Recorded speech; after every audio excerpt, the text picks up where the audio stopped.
Good Monday today. So another bang series for today's video. So for their lunch, we have our bacon and then a bite-sized chicken.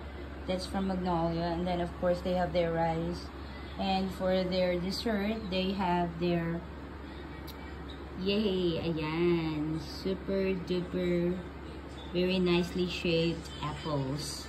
Yan. So guys, para ma-maintain ang color ng apples, ibababad mo na siya sa water na may kaunting asin. And then for their breakfast, ayan, nakita nyo may chips. Yeah, that's Pringles.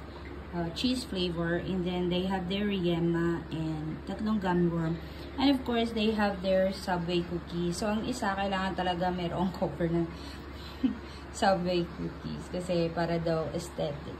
Ayan, so I hope that they're going to enjoy this palatable foods later, and happy learning. Love you, baby guys.